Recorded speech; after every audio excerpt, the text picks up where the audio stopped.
Boa noite. Ele é formado pela Universidade Federal da Bahia e completou os estudos em São Paulo e nos Estados Unidos. Já foi presidente da Associação Baiana de Medicina e vice-presidente da Associação Médica Brasileira. Agora, ele assume a presidência da Sociedade Brasileira de Cardiologia. O meu convidado desta noite é o médico Jadelson Andrade. Doutor Jadelson, seja muito bem-vindo aqui ao nosso programa. Obrigado, Gabriela. É um prazer muito grande nesse início de 2012 poder estar falando a esse público da Band. E para mim é sempre muito gratificante isso. Doutor Jadelson, aqueles sentimentos que a gente guarda ao longo de um ano, ao longo de uma vida, raiva, rancor, tristezas, decepções, que a gente não devia guardar, mas que guarda, né? Eles podem se refletir fisicamente no coração da gente? Olha, Gabriela, o coração, na verdade, ele reflete todas as nossas emoções. O coração é rotulado como símbolo do amor, o símbolo da tristeza, o símbolo da alegria, não é? Do afeto. Mas, na verdade, ele não pensa, todas essas situações vêm do cérebro. Mas é o coração quem palpita na hora da alegria, é ele quem se manifesta na hora da tristeza. E de forma que, por refletir todas essas questões havidas no cérebro, é evidente que se começa o indivíduo a conviver de forma muito consistente com emoções de angústia, de tristeza, emoções de expectativas não atendidas, de frustrações, é evidente que começa a ser liberado no organismo substâncias neurohumorais e essas substâncias afetam o coração. Essas substâncias aumentam a frequência cardíaca, aumentam a pressão arterial, fazem com que o coração trabalhe mais de forma, às vezes, desordenada, gerando arritmias cardíacas.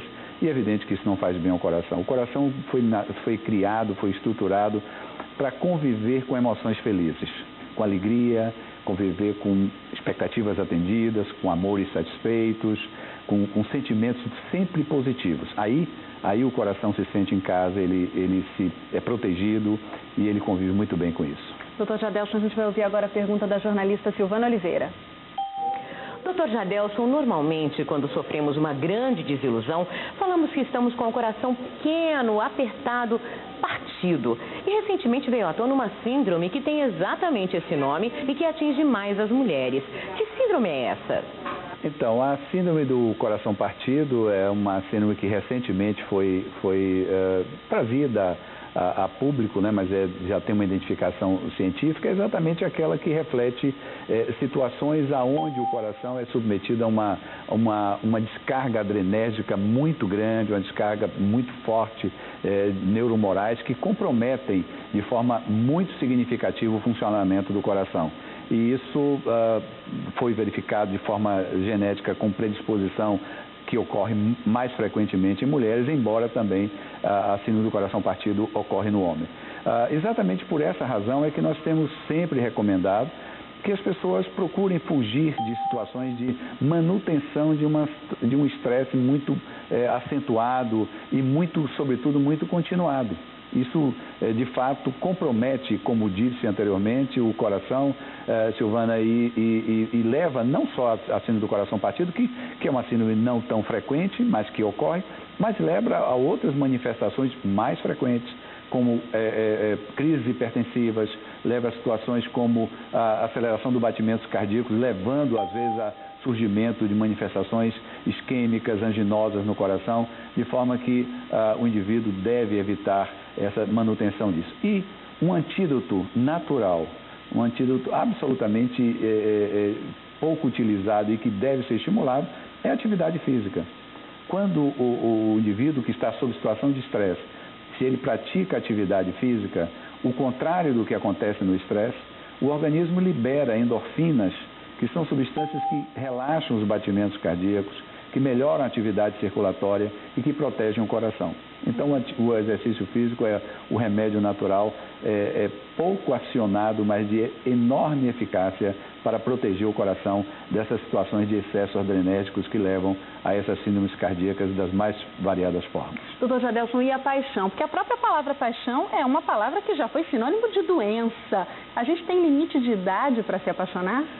Olha, eu acho que não. Eu acho que a criança já se apaixona pela mãe, né, ao nascer. A relação mãe-filho já é uma forma de paixão, já é uma forma de amor. Né? Daí você evolui e a paixão começa a tomar outros contornos. Né? Aí vem o paixão homem e mulher, a paixão na forma da primeira expressão do amor, né? Que é a paixão, aquele encantamento, aquele envolvimento, aquela coisa sem limites e sem razão. Essa, na minha visão, é a definição da paixão, quando o limite e a razão são superados por um desejo intenso de pessoas de estarem próximas, de estarem se doando e se dando.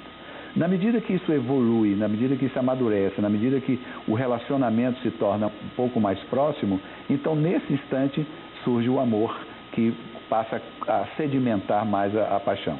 A paixão solta, livre, sem limites, ela de fato pode trazer prejuízos ao sistema circulatório, porque ela maltrata, ela gera estresse, ela gera sentimentos conflituosos, ela gera angústia, expectativas não atendidas, fantasias não compreendidas.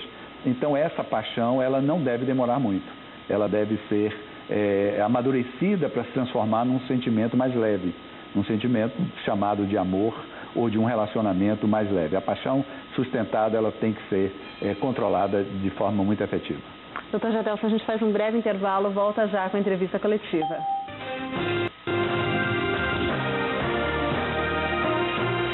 Estamos de volta com a entrevista coletiva e o meu convidado esta noite é o presidente da Sociedade Brasileira de Cardiologia, Jadelson Andrade. Doutor Jadelson, ano novo começando hoje, muita gente faz aquela lista imensa de promessas e normalmente nessa lista tem parar de fumar, quem fuma, fazer exercício físico, comer melhor, emagrecer. Como é que o pessoal não consegue depois? Normalmente, dificilmente, se a gente for ver lá no sábado que vem, já vai ter gente que não conseguiu cumprir essa lista, né? Olha, eu torceria muito para que essas promessas se tornassem realidade, porque esses são exatamente os fatores que nós chamamos de universalmente fatores de risco que levam as pessoas a terem doenças do coração. O tabagismo, o colesterol elevado, a pressão alta, o sedentarismo, a obesidade, sobretudo a obesidade abdominal, o excesso de consumo de sal, o excesso de consumo de açúcar que leva ao diabetes, esses são os que nós chamamos de cavaleiros do apocalipse. São os célebres cavaleiros, conhecidos como fatores de risco, que levam as pessoas a terem doenças do coração. E isso é muito perverso, Gabriela, porque hoje 30% das causas de morte no país, ou seja, 1/3 das pessoas, quando nós relacionamos com outras causas de morte, inclusive o câncer e a AIDS, são as doenças do coração que mais matam essas pessoas no início do século. E as razões, as causas que levam as pessoas a morrerem tanto e tanto do coração são exatamente essas causas que nós acabamos de citar. Então, iniciar o ano com a perspectiva de se afastar desses fatores, praticar um pouco mais de exercício, reduzir o excesso de calorias da alimentação, fazendo com que o peso se reduza, fazer uma atividade física diária, diminuir a ingesta de alimentos ricos em gorduras, que vai aumentar o colesterol no sangue, e reduzir o sal da alimentação, evitando aqueles alimentos mais ricos em sal.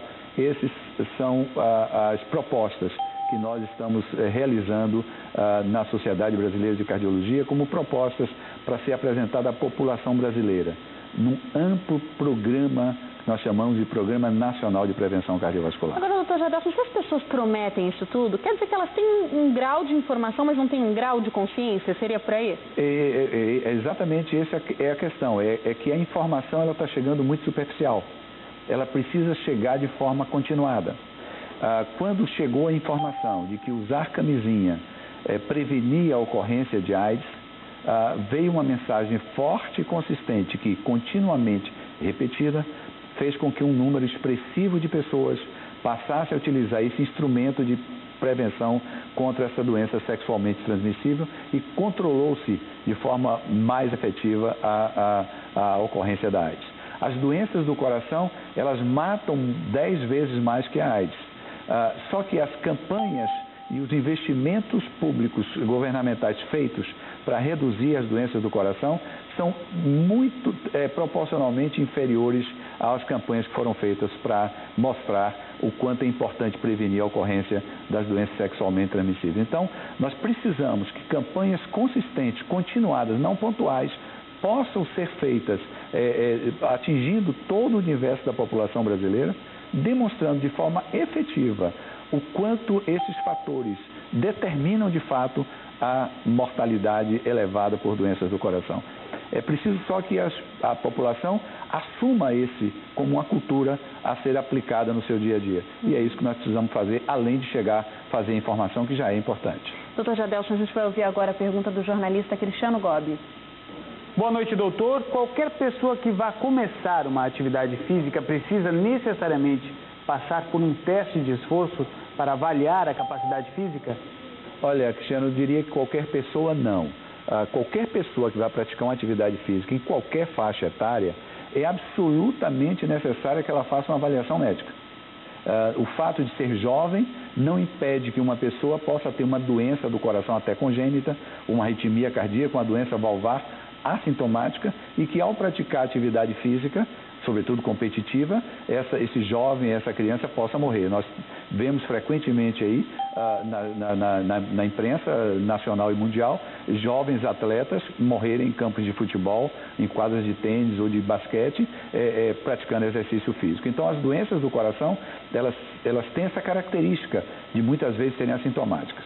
Quanto ao teste ergométrico, o que nós recomendamos é que as pessoas que têm fatores de risco para a doença do coração, ou seja, pessoas que têm pressão alta, pessoas que fumam, pessoas que estão obesas, pessoas que têm diabetes, pessoas que têm colesterol alto, ou seja, que têm esses fatores, ou história familiar de doenças do coração, como infarto e derrame, que antes que pratiquem exercício físico, que essas pessoas façam um teste ergométrico. Esse método diagnóstico é capaz de identificar doenças coronarianas assintomáticas, que são doenças que ocorrem muito frequentemente nas pessoas que têm esses fatores de risco e que vinham de forma sedentária.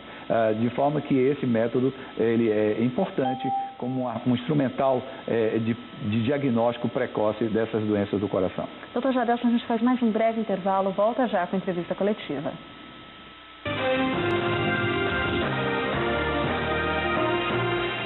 A entrevista coletiva está de volta e o meu convidado esta noite é o presidente da Sociedade Brasileira de Cardiologia, Jadelson Andrade. Doutor Jadelson, a gente infelizmente tem acompanhado alguns casos aqui na Bahia, de crianças especialmente, que precisam ser transferidas, aguardam muito tempo muitas vezes, para continuar um tratamento, por exemplo, em São Paulo. Como é que está hoje a estrutura da Bahia em relação a outros centros do país, principalmente em relação à infraestrutura e também dos profissionais? Por que a gente precisa transferir daqui? Olha, veja, essa não é uma prática frequente. A cardiologia da Bahia hoje, e eu sou um produto dela, né, onde eu exerço a minha atividade, e acho que o fato de ter um baiano presidindo a Sociedade Brasileira de Cardiologia diz bem, não por mim, mas pela prática cardiológica da Bahia, do patamar que a cardiologia da Bahia hoje está, de muita respeitabilidade a nível nacional. Nós temos hoje aqui hospitais de excelência, estruturas muito apropriadas para atendimento de qualquer doença do coração, quer em crianças, quer em adultos.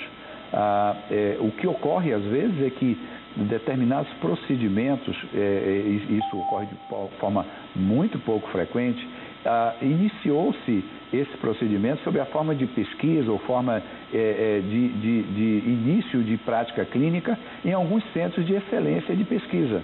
Então, às vezes, nós ainda não iniciamos esse projeto aqui, por falta até de casuística dentro da estrutura da prática cardiológica na Bahia, e em centros, às vezes, como São Paulo, que tem uma casuística muito maior, eles já iniciaram aqueles procedimentos de intervenções percutâneas, de intervenções cirúrgicas em crianças de baixo peso, em determinadas malformações congênitas raras, aonde a casuística, o número de pacientes aqui não nos permitiu ganhar uma experiência, e aí essas crianças são, às vezes, transferidas para outros centros.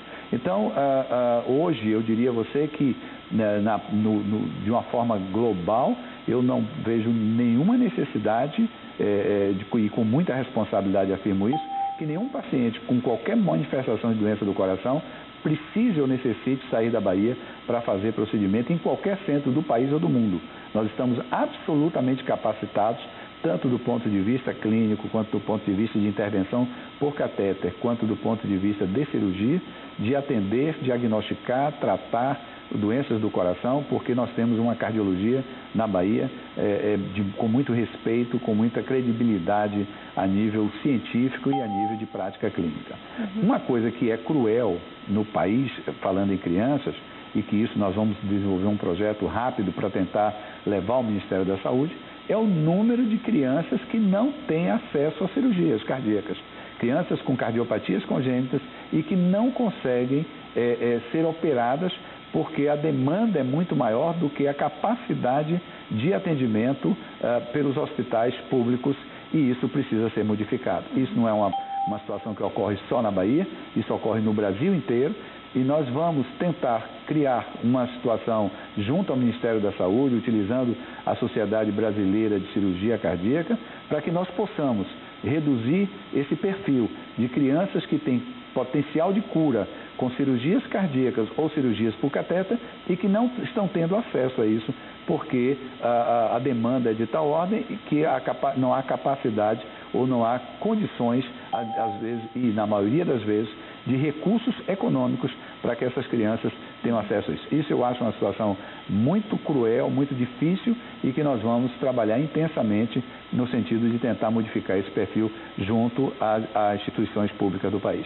E eu tenho certeza que o ministro Alexandre Padilha está sensível a isso, a própria presidente Dilma Rousseff tem estado sensível a isso e eu tenho certeza de que esse perfil vai ser modificado. Doutor Jadelson, a gente vai ouvir agora a pergunta da jornalista Carolina Rosa. Boa noite. Qual a situação, o cenário do Brasil e especificamente aqui na Bahia quando o assunto é transplante do coração? Olha, o Brasil tem centro, Silvana, de excelência em relação a transplantes do coração. Nós temos São Paulo, temos Minas Gerais, temos o Ceará, onde o Rio Grande do Sul. Infelizmente, na Bahia, nós começamos muito bem, foi criado até um grupo nordeste de transplantes cardíacos, que funcionou durante algum tempo, depois houve uma retração. Agora, alguns centros da Bahia, o Hospital Santa Isabel, tem retomado isso, criando estruturas para fazer o transplante do coração. Nós precisamos ampliar isso. Nós precisamos criar condições para que os hospitais da Bahia possam reassumir essa questão do transplante. Condições técnicas tem, não está se falando aqui em falta de condições técnicas, nem de equipamentos, nem de equipe cirúrgica para fazer isso. O que nós precisamos é criar condições de recursos econômicos, de suporte econômico, para que essas estruturas hospitalares e essas equipes possam serem estimuladas a dar continuidade a esse projeto de transplantes do coração, que é uma realidade que nós não podemos mais fugir. E eu entendo que isso deva ser uma situação que deve ser perseguida e que isso deve ser resolvido com absoluta certeza. Doutor Jadelson, a gente faz mais um breve intervalo e volta daqui a pouco com a entrevista coletiva.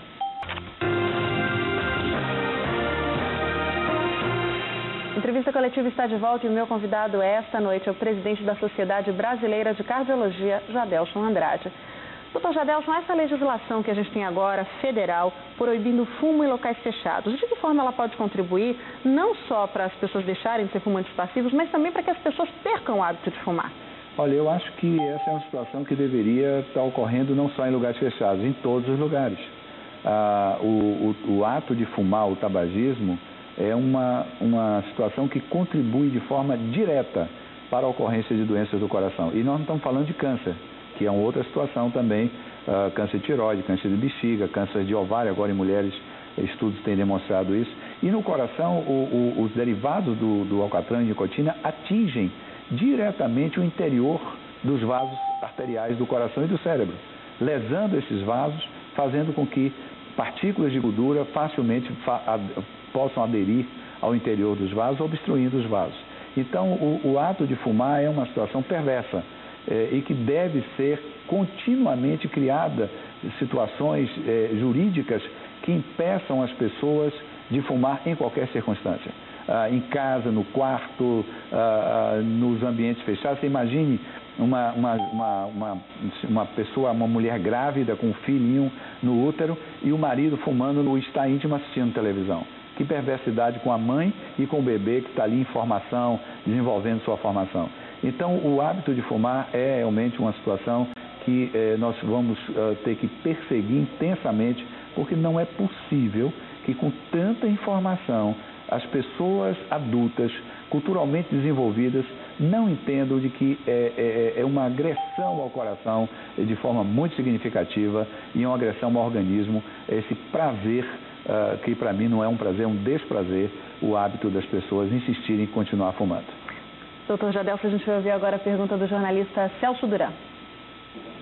Doutor Jadelson, boa noite. Há alguns anos nós estamos vivendo a era do estresse, um cenário que acaba prejudicando a saúde de muita gente. O nosso sistema de saúde nacional está preparado para lidar com o possível aumento de problemas do coração?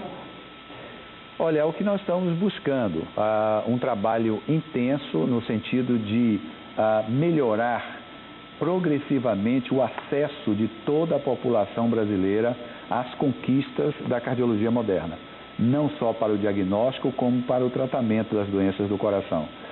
Recentemente, o Ministério da Saúde, através do ministro Alexandre Padilha, publicou uma portaria e transformou em projeto em lei a distribuição que já está acontecendo de determinadas medicações para reduzir as doenças do coração.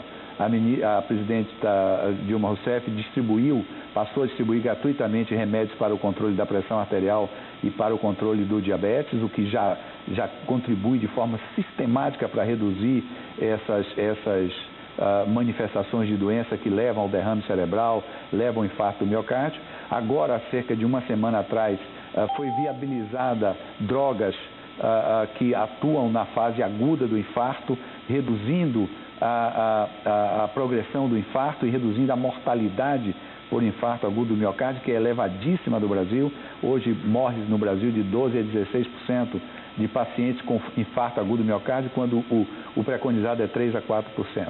Então, esse é um aspecto que nós pretendemos que isso seja uma coisa progressiva, que progressivamente nós possamos estar disponibilizando, através do Sistema Único de Saúde, as mesmas condições de acesso a tratamento, a diagnóstico e tratamento das doenças do coração que é disponibilizado através do sistema privado de saúde pelos planos de saúde. Quando nós atingirmos isso, certamente nós estaremos, nós, enquanto Sociedade Brasileira de Cardiologia, desenvolvendo projetos e levando ao Ministério da Saúde, e o Ministério da Saúde a quem cabe aplicar esses projetos para que a população brasileira seja atendida de forma uniforme e não haja privilégios de atendimento, e nós possamos, dessa forma, estar enfrentando essas doenças do coração na forma mais adequada. Doutor Jadelson, só para a gente concluir aqui a nossa conversa, estamos no auge do verão, muito jovem querendo ficar malhado a qualquer custo, então a gente tem anfetaminas, anabolizantes, outras drogas, inclusive estimulantes sexuais, sendo usados por pessoas muito jovens. Qual é o conselho que o senhor dá para quem tem principalmente um filho e está vendo um filho nessa situação? Olha, essa infelizmente é uma prática que tem levado jovens a desenvolverem doenças do coração, doenças que não deveriam existir. Essas drogas que são usadas para aumentar a massa muscular periférica, para, como eles chamam, bombar os músculos, há que se lembrar que o coração é um músculo também, e na hora que você bomba os seus bíceps, os seus adutores, a coxa, etc., você também bomba o coração. Então, essa é uma prática que os pais devem buscar corrigir, fiscalizar as academias, denunciar, porque os seus filhos estão correndo riscos.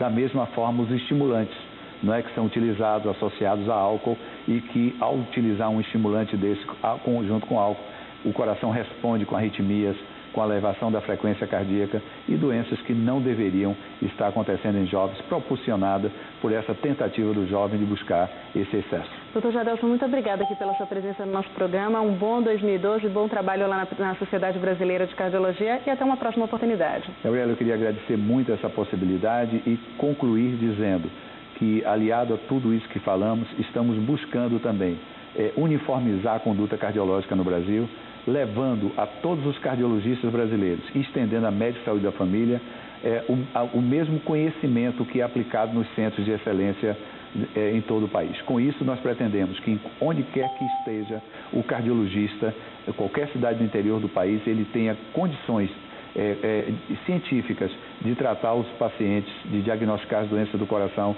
igual o que acontece em qualquer centro de excelência cardiológica do país. Esse é o nosso papel. A entrevista coletiva fica por aqui. Uma ótima semana, um ótimo 2012 para você que esteve aqui com a gente. Até o próximo domingo.